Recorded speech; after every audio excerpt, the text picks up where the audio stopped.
사랑하는 여러분, 오늘 고난주일을 맞았습니다. 함께 고난주일에 함께 나누실 말씀은 마태복음 26장입니다. 마태복음 26장 36절에서 46절까지입니다.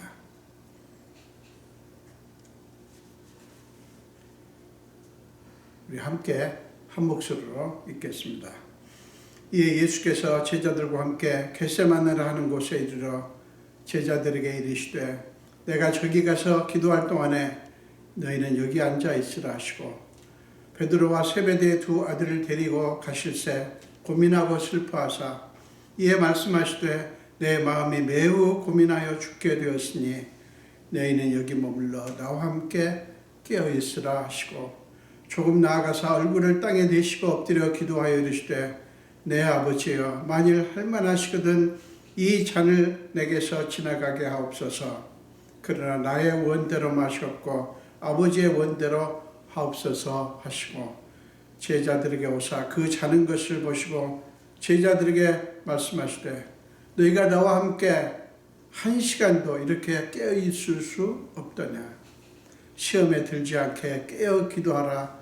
마음에는 원이로되 육신이 약하도다 하시고 다시 두 번째 나아가 기도하여 이르시되 내 아버지여 만일 내가 마시지 않고는 이 잔이 내게서 지나갈 수 없거든 아버지의 원대로 되기를 원하나이다 하시고 다시 오사 보신즉 그들이 자니 이는 그들의 눈이 피곤함이더라.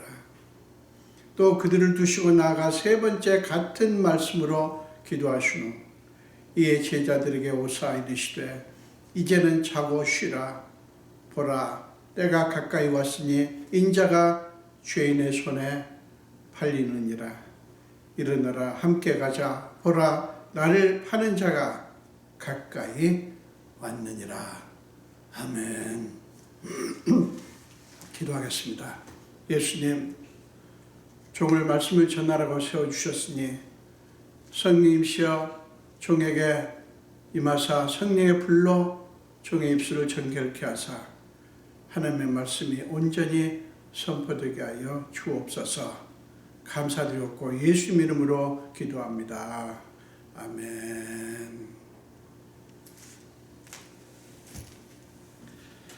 네, 우리 함께 읽으신 말씀으로 우리의 연약함을 덮어주시는 사랑이라는 제목으로 함께 은혜를 나누겠습니다. 본문은 겟세마네 동산에서의 예수님과 제자들의 매우 대조적인 모습을 보여주는 말씀입니다. 예수님은 주의 만찬을 마치시고 제자들을 데리시고 겟세마네 동산에 가셨습니다. 그렇지만 예수님은 외로우셨습니다. 예수님과 제자들은 같은 시각, 같은 공간에 있지만 제자들은 예수님의 심정에 별 관심이 없었기 때문입니다. 그러니까 그들은 겉으로는 함께 있습니다. 예수님과 제자들은 겉으로 볼 때는 함께 있어요. 그렇지만 그들의 마음은 예수님과 함께 있지 않았던 거예요. 심지어는 예수님은 특별히 베드로와 세베대의 두 아들 야고보와 요한이죠. 베드로와 세베대의 두 아들에게 자신의 고통스러운 심경을 밝히면서 그들에게 부탁을 하십니다. 자, 38절에 나오죠. 내 마음이 매우 고민하여 죽게 되었으니 너희는 여기 머물러 나와 함께 깨어 있으라 라는 부탁을 하셨어요. 그러나 그들은 예수님의 고통에 관심이 없었습니다. 예수님은 제자들에게 그 말씀을 하실 때 이미 그들이 다 자기를 버릴 것이라는 사실을 알고 계셨어요. 그래서 마태복음 26장 31절 그 앞부분에 보면 31절에 보면 예수님께서 이렇게 말씀하셨습니다. 그때 예수께서 제자들에게 이르시되 오늘 밤에 너희가 다 나를 버리리라. 자, 그렇게 말씀하시고 이제 그 제자 들 중에 베드로가 나는 절대로 죽는 데 갈지라도 버리지 않겠습니다 라고 말씀하시고 너가 오늘 닭 울기 전에 세 번 나를 부인할 것이라는 말씀을 하셨어요. 그러니까 예수님은 다 아시는 거예요. 그럼에도 불구하고 예수님은 그 세 명의 제자들에게 자신의 고통스러운 심정을 밝히시고 나와 함께 깨어 있으라 라고 부탁을 하셨던 거예요. 여러분, 그때에 예수님의 외로움이 느껴지십니까? 여러분, 오늘날 예수를 믿는 저와 여러분은 어떨까요? 우리는 진실로 예수님의 심정을 알고 주님과 함께 있습니까? 우리는 지금 예수를 믿는 우리는 정말 예수님의 심정을, 예수님의 마음을 알고 진실로 그분과 함께 있습니까? 우리는 그때의 제자들처럼 함께 있는 것 같지만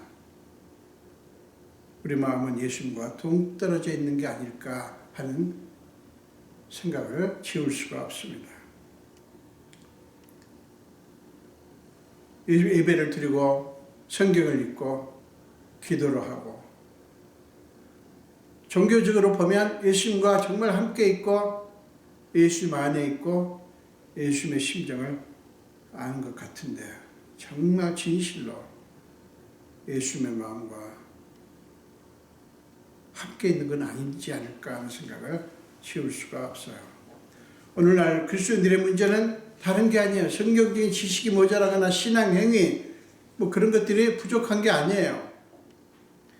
종교적인 지식이나 언어나 행위는 화려하고 요란하지만 굉장하지만 우리 마음이 예수님의 마음과 따로 노는 것이 문제입니다.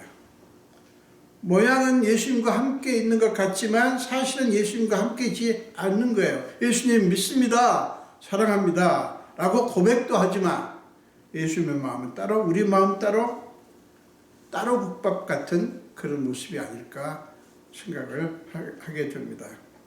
그런 의미에서 이사야 선지자 외침은 오늘날에도 유효합니다. 이사야서 29장 13절을 보겠습니다. 이사야서 29장 13절입니다. 이 백성이 입으로는 나를 가까이 하며 입술로는 나를 공경하나 그들의 마음은 내게서 멀리 떠났나니 그들의 마음은 내게서 멀리 떠났나니 그들이 나를 경외하면 사람의 계명으로 가르침을 받았을 뿐이라. 이게 지금 뭐냐면 그들의 종교 행위는 하나님 중심이 아니라 사람 중심이고 순전히 자기들의 종교적인 만족을 위한 것이었다라는 것을 지적을 하시는 거예요. 그들의 종교적인 행위는 완벽하게 하지만 마음은 내게서 멀다. 아주 간단히 말하면 입으로는 다 하지만 행위로는 다 하지만 마음이 없는 거예요. 예수님은 세 명의 제자들의 상태를 아시면서도 그들에게 나와 함께 깨어있으라 라는 부탁을 하시고 조금 더 나아가셔서 성경에서 가장 유명한 기도를 하십니다. 39절이에요. 조금 나아가서 얼굴을 땅에 대시고 엎드려 기도하여 이르시되 내 아버지여 만일 할만하시거든 이 잔을 내게서 지나가게 하옵소서. 예수님의 기도는 처절했습니다. 그 모습을 누가복음 22장 44절에서는 기도하시는 예수님의 모습이 얼마나 간절하고 처절했던지 땀이 땅에 떨어지는 핏방울 같더라라고 표현을 했어요. 얼마나 애절하게, 얼마나 처절하게 기도를 하셨던지. 주님이 기도하시면서 땀을 흘리는데 마치 그게 땀이 핏방울 같았다.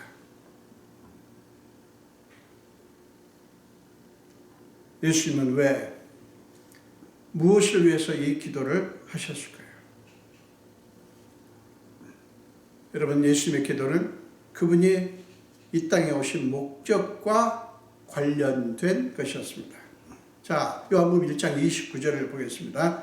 요한복음 21장 요한복음 1장 29절에 보면 세례 요한이 예수님께 대해서 말씀하는 거예요. 세례 요한이 예수를 보자 이렇게 외칩니다. 보라, 세상 죄를 지고 가는 하나님의 어린 양이로다. 그리고 마가복음 10장 45절에서는 예수님이 친히 또 이렇게 말씀하셨어요. 인자가 온 것은 섬김을 받으려 함이 아니라 도리어 섬기려 하고 자기 목숨을 많은 사람의 대속물로 주려 함이니라. 하나님은 온 인류의 죄를 짊어지고 그들의 죄를 대속하기 위한 대속 제물로 예수를 이 세상에 보내신 거예요. 그래서 예수님은 십자가에서 우리의 죄를 짊어지시고 죽어야 하시는 거예요. 예수님은 스스로 그것을 아십니다. 그러나 예수님은 완전한 하나님이시었지만 또한 완전한 사람으로 오셨는지라 그분에게는 육적인 욕구와 영적인 욕구가 함께 있었어요. 히브리서 4장 15절을 보면 주님은 우리와 똑같이 시험을 받으셨다라고 말씀합니다. 우리 모두가 겪는 이런저런 고통들을 똑같이 경험하셨다라는 그런 뜻이에요. 그런 말씀이에요. 그래서 예수님은 본문 38절에서 내 마음이 매우 고민하여 죽게 되었다라고 고백하신 거예요. 내 마음이 매우 고민하여 죽게 되었다. 대속 제물로 죽기 위해서 이 땅에 오셨다는 사실을 예수님은 다 알고 계시지만 예수님 안에도 두 욕구의 싸움이 있었던 것을 표현을 하신 거예요. 그렇기 때문에 예수님의 기도는 단순한 기도가 아니라 육적인 욕구와 영적인 욕구 사이의 처절한 싸움이었습니다. 그는 얼굴을 땅에 대시고 엎드려 기도하실 수밖에 없었어요. 그 기도가 얼마나 절박하고 처절했는가를 보여주는 모습이 그거 아닙니까? 얼굴을 땅에 대시고 엎드려 기도하셨다 하는 거예요. 여러분, 우리에게 그렇듯이 예수님께도 그것은 가벼운 것이 아니었어요. 신앙생활을 하시면서 여러분들이 신앙에 대해서 심각하게 고민을 해보신 분들은 아실 것입니다. 내 자신의 욕구와 하나님의 뜻 사이에서 고민해본 분들은 두 욕구 사이에서의 싸움이 얼마나 힘들고 고통스러운 것인가를 여러분들이 잘 아실 거예요. 예수님은 겟세마네 동산에서 바로 그 싸움을 하신 것입니다. 예수님조차도 완전한 사람으로 오셨는지라 자신의 본성의 욕구를 따를 것인가? 혹은 하나님의 뜻에 순복할 것인가에 대한 치열한 싸움을 하실 수밖에 없었어요. 그것을 우리에게 보여줍니다. 우리가 그런 문제로 고통하고 고민하고 그렇게 싸우는 게 이게 의미 없는 게 아니라는 거예요. 예수님조차도 완전한 사람으로 오신 예수님이기 때문에 그런 싸움을 하셨다는 것을 보여줍니다. 자, 히브리서 5장 보겠습니다. 히브리서 5장 7절에서 10절입니다. 히브리서 5장 7절에서 10절에서는 이렇게 표현을 했습니다. 그는 육체에 계실 때 자기를 죽음에서 능히 구원하실 이에게 심한 통곡과 눈물로 간구와 소원을 올렸고 그의 경건하심으로 말미암아 들으심을 얻었느니라. 그가 아들이면서도 받으신 고난으로 순종함을 배워서 온전하게 되셨은즉 자기에게 순종하는 모든 자에게 영원한 구원의 근원이 되시고 하나님께 멜기세덱의 반차를 따른 대제사장이라 칭함을 받으셨느니라. 히브리서 기자는 심한 통곡과 눈물로 간구와 소원을 올렸다라고 표현하지 않습니까? 여러분, 우리는 예수님의 그 싸움이 얼마나 처절했는가를 놓쳐서는 안 돼요. 예수님이니까 뭐 쉽게 아무 고통 없이 그렇게 하셨을 것이다 라고 생각하면 안 돼요. 아니에요. 고민하시고 고통하셨어요. 온 인류의 죄의 짐이 너무나 무겁고 가혹하고 무서운 것이었기에 그 짐을 지신 예수님의 마음은 절대로 가벼울 수가 없었던 거예요. 죄로 말미암아 하나님으로부터 분리된 채 살아가는 인간의 현실이 얼마나 불쌍하고 얼마나 처절한가를 주님은 아셨는지라 예수님의 심정은 찢어지는 것 같았습니다. 여러분 생각해 보세요. 이 세상의 고통이 어디 가볍습니까? 온갖 불이 앞에서 말 한마디 못하고 억울하게 갇히고 심지어는 생명까지 잃는 사람들의 고통이 가볍습니까? 여러분, 이 세상에 고통이 얼마나 많습니까? 얼마나 많은 억울한 죽음이 있고 얼마나 많은 억울한 갇힘이 있고 얼마나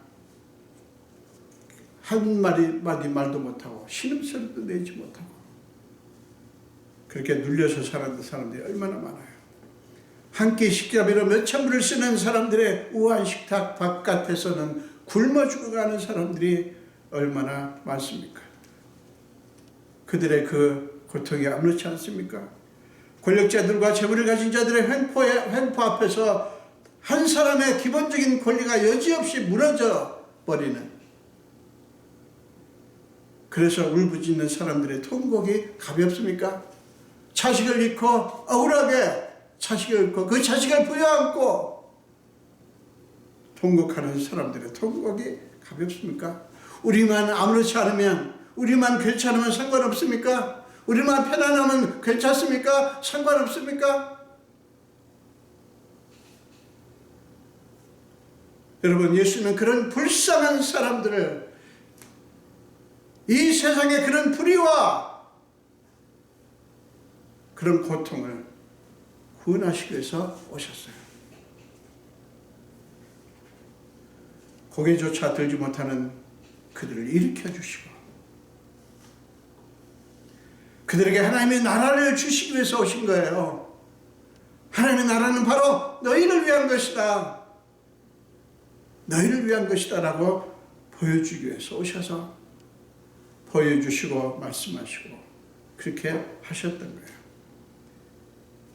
그 목적을 위해서 예수님은 자신이 십자가에서 죽으셔야 된다는 사실을, 죽어야 한다는 사실을 아셨어요. 그럼에도 불구하고 주님은 39절에서 내 아버지여 만일 할만하시거든 내게서 이 잔을 내게서 지나가게 하옵소서 라는 기도를 하실 수밖에 없었어요. 여러분, 이 얼마나 인간적입니까? 예수님은 우리의 그 고통을 똑같이 겪으셨다고요.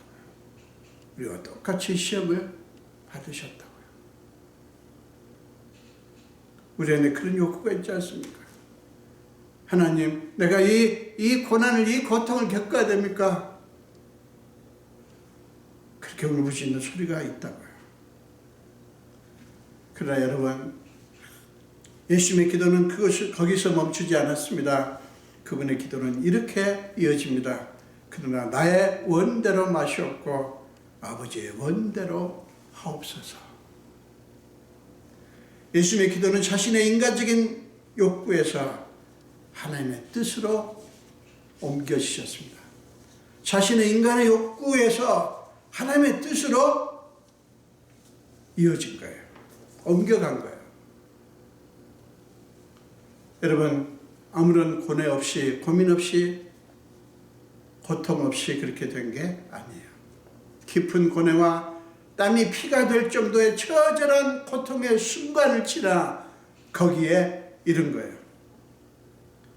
여러분, 예수님을 기도하시는 가운데 그의 존재의 밑바닥까지 내려가셨습니다. 존재의 밑바닥까지 내려가셨어요. 거기서 주님 자신의 자아는 철저하게 부서지고 무너졌습니다. 무엇 때문에 그러셨습니까? 우리 모두를 위해서요. 연약하기 짝이 없는 저와 여러분 모두를 위해서예요. 예수님의 통곡은 바로 우리의 통곡을 대변하시는 거예요. 여러분, 그게 기도입니다. 기도는 우리의 소원을 알려드리는 게 아니에요. 우리 자신의 밑바닥, 우리 존재의 밑바닥, 깊숙이 감추어진 내면의 밑바닥까지 내려가는 것, 그게 진짜 기도예요. 그렇기 때문에 깊이 기도하는 사람은 참된 자신을 보게 됩니다. 그래서 참된 자아를 보게 되니까 절대로 교만할 수가 없어요. 여러분, 다른 거 아닙니다. 정말 하나님과 연합된, 하나님과 하나 된 그런, 정말 어떻게 완벽하게 하나 되겠습니까마는 하나님의 마음을, 주님의 마음을 아는 사람은, 소위 신앙이 좋은 사람은 절대로 교만할 수가 없어요. 자신의 밑바닥에서 자신이 얼마나 무서운 죄인인가를 깨닫기 때문에 그래요. 우리가 물가에서, 물 위에서, 껍데기에서 그냥 신앙생활을 하니까 그렇지, 우리의 존재 깊은 곳으로 들어가면 숨길 수 없는 자아가 보인다고요. 그걸 보게 되면 우리는 하나님의 은혜에 놀랄 수밖에 없고, 우리가 얼마나 하나님의 마음과 동떨어져 있는가를 볼 수가 있어요. 그게 기도예요. 자신의 마음을 정리하신 예수님은 이제 제자들에게 오십니다. 그때 예수님이 발견하신 것은 여전히 그들의 자는 모습뿐이었어요. 첫 번째, 두 번째, 세 번째, 예수님은 계속해서 제자들에게 오셨어요. 예수님은 똑같은 기도를 하셨어요. 아버지야, 할 만하시거든 내게서 이 잔을 지나가게 하옵소서. 그러나 내 원대로 마시옵고 아버지의 원대로 되기를 원하나이다. 그리고 오실 때마다 예수님은 제자들의 자는 모습을 보았습니다. 예수님은 40절에서 이렇게 제자들에게 자신의 심경을 표현하십니다. 너희가 나와 함께 한 시간도 이렇게 깨어있을 수 없더냐. 여러분, 이것은 섭섭한 마음을 표현하고 그들을 나무라시는 게 아니에요. 그렇게 보입니다. 그러나 그게 아니에요. 자, 41절에서는 마음에는 원이로 돼 육신이 약하도다 말씀하시고, 43절에서는 그들의 눈이 피곤함이라. 오실 때마다 자는 모습을 보시고 예수님은 그렇게 말씀하셨어요. 그들의 연약함을 이해하시고 그들을 불쌍히 여기신 거예요. 그들의 연약함을 이해하시고 불쌍히 여기신 거예요. 여러분, 예수님이 기도하시는 사이사이에 거듭 제자들에게 오셨던 것은 그들이 깨어서 기도하는지를 확인하기 위해서도 아니고요, 그들로부터 위로를 받기 위해서도 아니었어요. 저는 의문이 생기지 않습니까? 그냥 계속 기도하시지 왜 기도하시다가 또 오시고 또 기도하시다가 또 오시고 세 번씩이나 그렇게 하셨는가 하는 거예요. 이 제자들이 내가 부탁한 대로 깨어서 기도하고 있는지 그거 확인하려고, 그리고 제자들로부터 위로를 받기 위해서 그런 게 아닌 거예요. 오히려 주님은 그들의 연약함을 확인하시면서 재차 확인하시면서 그들의 연약함을 덮어주신 거예요. 그들의 연약함을 보시면서 그것을 짊어지시기로 그들의 연약함을 짊어지시기로 하신 자신의 사명을 새롭게 다짐을 하셨습니다. 아, 그렇지. 마음은 원유로도 육신이 약하지. 그렇지. 저렇게 피곤하지. 그게 인생 아닌가? 그래, 맞아. 나는 인간의 고통을, 인간의 온갖 짐을 그들이 짊어지고 신음하는 그것을 고쳐주기 위해서, 구원하기 위해서 이 땅에 왔지. 라는 새로운 그런 사명을 주님은 새롭게 다짐하는 시간이었어요. 여러분, 이게 은혜 아닙니까? 이게 은혜 역사 아닙니까? 하나님의 은혜는 너무 이해가 안 돼요, 사실은. 사랑하는 여러분, 기억하십시오. 하나님의 은혜는 우리가 행한 것에 대한 보상이 아니에요. 그냥 하나님 편에서 일방적으로 주시는 거예요. 우리를 불쌍히 여겨서, 우리의 연약함을 끄집어내서 그것을 공격하고 비난하고 책망하는 것이 아니라 그것을 덮어주시는 그런 하나님 쪽에서의 일반적인 주심이에요. 베푸심이에요. 우리의 보상이 아니에요. 우리가 무엇을 잘했기 때문에 하나님께서 그 값으로 주시는 게 아니라고요. 예수님은 함께 해줄 사람, 이해해 줄 사람 하나 없이 홀로 어둠 속에 계셨습니다. 사랑하는 여러분, 이게 뭔지 보이십니까? 어둠 속에 홀로 계시다고 하는 예수님의 모습이 뭔지 보이십니까? 우리 모두가 얼마나 이기적이고 얼마나 연약한 존재인가를 증명하는 거예요. 예수님의 이 모습을 보면서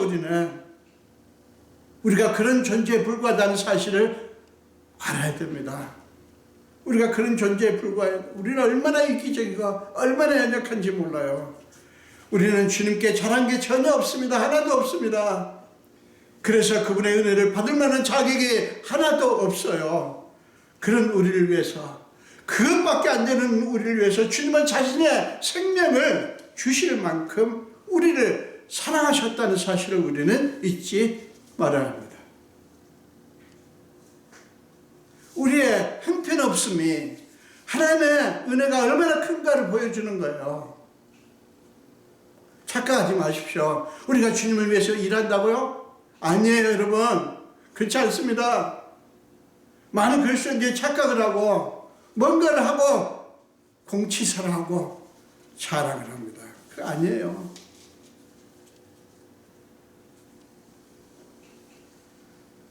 사랑하는 여러분, 우리가 본문에서 또 한 가지 놓치지 말아야 할 게 있습니다.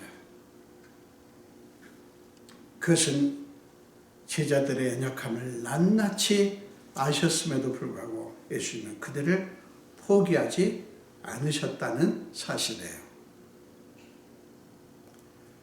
그런 제자들에게 나와 함께 깨어있으라고 하셨던 것은 그렇게 연약하고 그렇게 자신의 감정을 다 표현하면서 내가 매우 근심하여 죽게 되었다. 죽을 지경이다. 내가 정말 죽을 지경이다. 라고 말씀하시면서 나와 함께 깨어있으라고 하셨었는데도 그들은 깨어있지 못했지 않습니까? 여러분, 그렇게 예절하게 제자들에게 말씀하셨던 것은 사실은 예수님 자신을 위한 것이 아니었어요. 그들을 위한 것이었습니다. 사랑하는 여러분, 만약에 주님이 그들을 포기해버리셨더라면 그러실 필요가 전혀 없었을 거예요. 그러실 필요가 전혀 없었을 거예요. 그들을 포기했더라면. 주님은 그들의 연약함, 그들의 부끄러운 실상을 속속들이 아셨지만 거기에 머무신 것이 아니라 나중에 변화될 그들의 모습을 미리 내다보셨어요. 왜 그런지 아십니까? 예수님은 반드시 그들을 그렇게 하실 것이기 때문이에요. 예수님은 반드시 그렇게 하실 것이기 때문에 그것을 보시면서 주님은 그들을 받아주시고 그들의 연약함을 덮어주셨어요. 그래서 주님은 그들을 향한 긍휼한 마음을 거두실 수가 없었던 거예요. 그만둘 수가 없었던 거예요. 그것이 오늘의 삶을 사는 우리를 향한 우리 주님의 심정입니다. 우리를 향한 예수님의 마음이 그거예요. 사랑하는 여러분, 주님의 사랑은 이런 사랑입니다. 이미 이루어진 우리가 아니라 앞으로 이루어질 우리의 모습을 바라보시는 그런 계획을 갖고 계시고 그 계획을 차근차근 이루가시는 사랑이에요. 우리 인간들은 자꾸만 거듭거듭 하나님을 밀쳐냅니다. 그렇지만 하나님은 그런 우리를 여전히 찾고 부르시는 그런 사랑이에요. 겟세마네 동산에서 거듭거듭 제자들에게 오셨던 것처럼 예수님은 지금도 정신 차리지 못하고 자고 있는 저와 여러분에게 거듭거듭 찾아오십니다. 그리고 우리의 영혼을 깨웁니다. 우리 영혼을 깨웁니다. 그리고 주님은 철없는 연약하기 짝이 없는 저와 여러분에게 이렇게 부탁하십니다. 일어나라, 함께 가자. 일어나라, 함께 가자. 그리고 주님은 그분의 손을 우리에게 내미십니다. 그러므로 사랑하는 여러분, 일어나라, 함께 가자고 부르시며 손을 내미시는 그분의 손을 붙잡고 주님과 함께 인생을 걸어가실 수 있기를 바랍니다. 우리가 주님의 손을 잡는 게 아니에요. 주님이 우리에게 손을 내미십니다. 우리가 할 일은 뭡니까? 그래요, 주님, 제가 여기 있습니다. 내 손 잡아주소서. 주님의 이 손을 꼭 잡고 가소서. 약하고 피곤한 이 몸을 폭풍우 감소 해치사 빛으로 손잡고 날 인도하소서.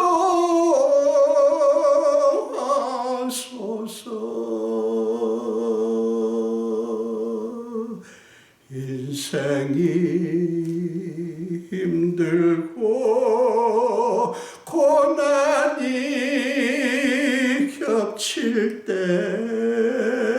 주님여 날 도와 주소서.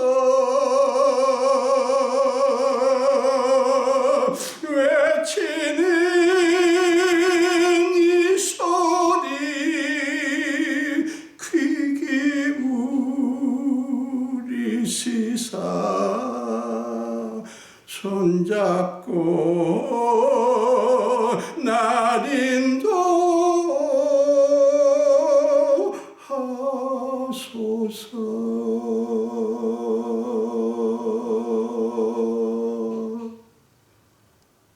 기도하겠습니다.